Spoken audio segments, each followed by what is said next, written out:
ओम गंग गणपते नमो नमः। संक्षिप्त शिव पुराण रुद्र संहिता अध्याय 15।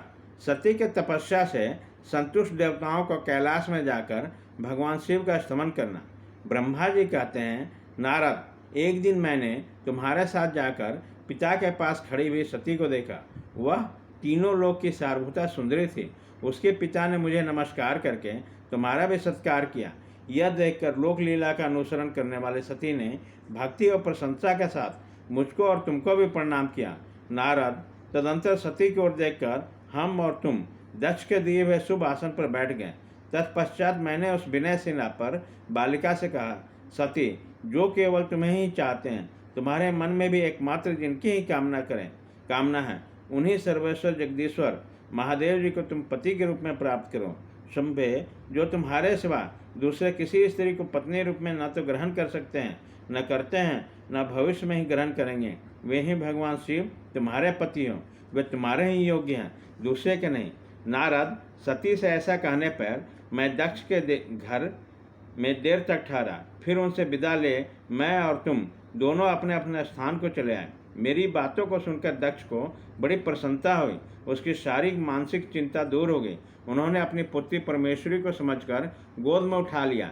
इस प्रकार कुमारोचित सुंदर लीला विहारों से सुशोभित हुई भक्तवत्सा सती, जो स्वेच्छा से मानव रूप धारण करके प्रकट हुई थी, कुमारावस्था को पार कर गई। बाल्यावस्था बिताकर किंचित युवावस्था को प्राप्त हुई सती अत्यंत तेज एवं शोभा से संपन्न हो संपूर्ण अंगों से मनोहर दिखाई देने लगे। लोकवक्ष दक्ष ने देखा कि सती के शरीर में युवावस्था के लक्षण प्रकट होने लगे। तब उसके मन में यह चिंता हुई कि मैं महादेव जी के साथ इनका विवाह कैसे करूं। सती स्वयं भी महादेव जी के पाने के प्रतिदिन अभिलाषा रखते थे। अतः पिता के मनोभाव को समझकर वह माता के निकट गई।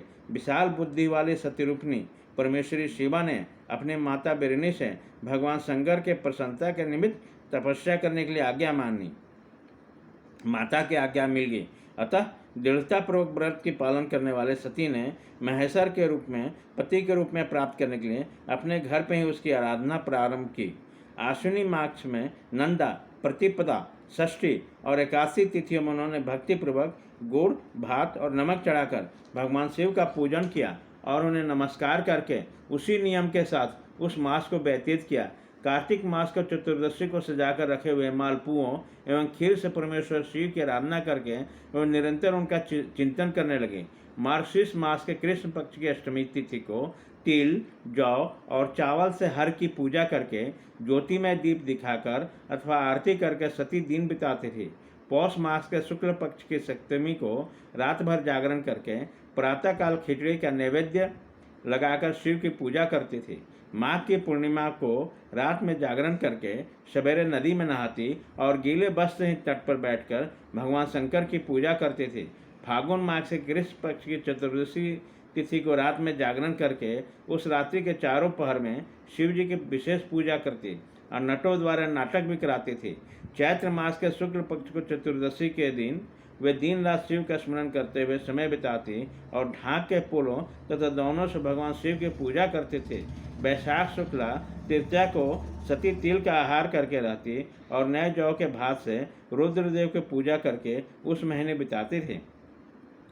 जेठ की पूर्णिमा को रात में सुंदर वस्त्र तथा भटकटैया के फूलों से शंकर जी की पूजा करके वह निराहार रहकर ही मास व्यतीत करते थे। आषाढ़ के शुक्ल पक्ष की चतुर्दशी को काले वस्त्र और भटकटैया के फूलों से वे रुद्रदेव का पूजन करते थे। सावन मास के शुक्ल पक्ष की अष्टमी एवं चतुर्दशी को वे यज्ञोपवीत वस्त्रों तथा कुश की पावती से शिव की पूजा किया करते थे।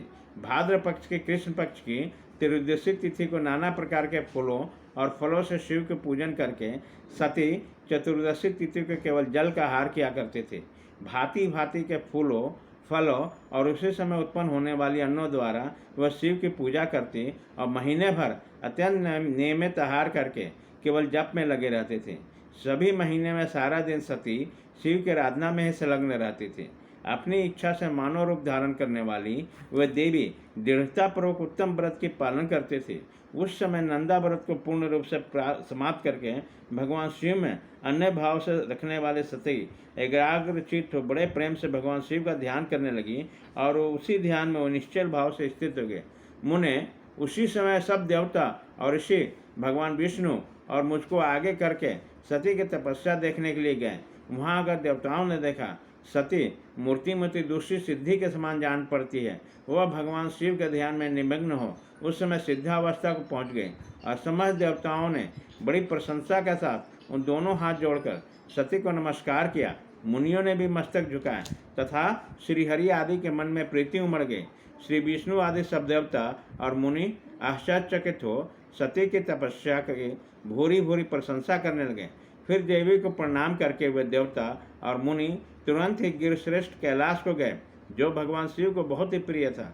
सावित्री के साथ मैं और लक्ष्मी के साथ भगवान वसुदेव प्रसन्नतापूर्वक महादेव जी के निकट गए और वहाँ जाकर शिव को देखते हुए बड़े बेग से प्रणाम करके सब देवताओं ने दोनों हाथों से जोड़कर विनीत भाव से नाना प्रकार के स्तोत्रों द्वारा उनकी स्तुति करके अंत में कहा, प्रभो आपकी सत्य, रज और तम नामक तीन शक्तियाँ हैं, उसमें राग आदि वेग असम्य, वेद त्रयी और लोक त्रयी आपका स्वरूप है। आप शरणागत के पालक हैं तथा आपकी शक्ति बहुत बड़ी है, उसकी कहीं कोई सीमा नहीं है।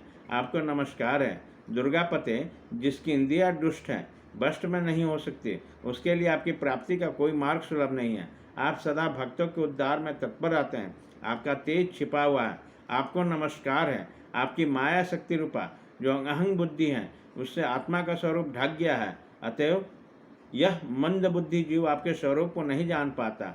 आपकी महिमा को पार पाना अत्यंत कठिन ही नहीं, सर्वथा संभव है। हम आप महाप्रभु को मस्तक झुकाते हैं। ब्रह्मा जी कहते हैं, नारद इस प्रकार महादेव की स्तुति करके श्री विष्णु आदि सब देवता उत्तम भक्ति से मस्तक झुकाए प्रभु शिव के आगे चुपचाप खड़े हो गए। अध्याय 15।